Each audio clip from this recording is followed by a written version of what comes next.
40 metr material ekan. Qanchada tayyor bo'ladi aka? Aka sizga telefoningizga SMS bo'lib boradi. Aziz do'stlar, bugun sizlarga qilgan loyihalarimizdan birini o'z joyida turib ko'rsatmoqchimiz.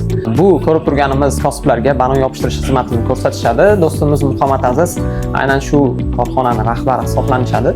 Bularga bir necha oy avval dastur yasab berganmiz va qariyb 3-4 oydan beri foydalanib kelishyapti. Shuni o'zlaridan bir fikrlarni so'raymiz. Xo'p, mana 3-4 oydan beri foydalanyapsiz. Bu programma haqida qisqacha bir gapirib bersiz. Bu daftarda ushlamaganimga 3 oydan o'tdi ancha. Buning uchun sizga kattakon rahmat. Sog' bo'ling.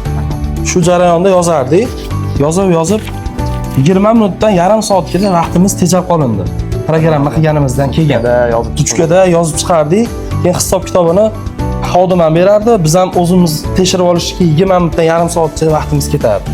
Bu programmani o'rnatib berganingizdan keyin biz ish jarayonimizda bo'lmasak ham ish jarayoni qanaqa ketayotganini ko'rib turishga ega bo'ldik va omborda skillatda qancha tovar borligini, hisob kitob qancha tushayotganini, bir kunda necha metr yopishtirayotganimizni ham aniq ko'rsatadi. Xo'p, shu dasturdan foydalanib kelyapsiz. Foydasini ham ko'rdingiz. Buni boshqalarga ham tavsiya qilgan bo'lasiz. Albatta tavsiya qilamiz Nodirbek. Ko'pchilik nogiron biznes yuribdi, sog'lom biznesga o'tish kerak. Bu programma rahbarni xodimga, xodimni rahbarga ishonchini oshiradi. Hamma biznesmen aka-ukalarimizga tavsiya qilib qolamiz. Albatta, umuman ikkilanmasdan avtomatizatsiyaga o'tinglar.